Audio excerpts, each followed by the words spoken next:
সাথে একটা জরুরি কথা আছে রে। কথা কি কথা? দাঁড়া, মাসু একসাথে বলি। কি রে, আমার জরুরি কথা বলার জন্য ডাকলি? কি এমন হয়েছে? আরে তোরা তো দুজনেই আমার বান্ধবী পরির ছিল, তাই না? হ্যাঁ চিনি তো। কি হয়েছে ওর? আসলে ওর না একটা দানবের সাথে বিয়ে হয়েছে। হ্যাঁ কোস কি তুই? দানবের সাথে বিয়ে হয়েছে?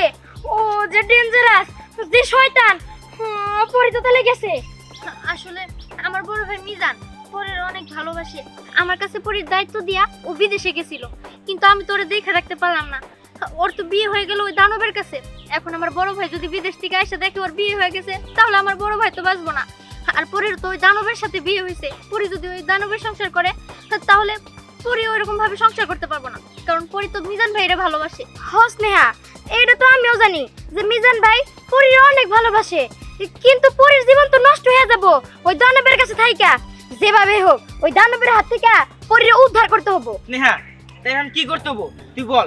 তুই যা বলবি আমরা তাই করব। হ্যাঁ, যেভাবে হোক পরির সাথে আমাদের যোগাযোগ করতে হবে। পরির সাথে যোগাযোগ কইরা ওরে ওই দানবের কাছ থেকে আমাদের নিয়ে আসতে হবে, আর মিজান ভাই আর পরির হাত এক করে দিতে হবে।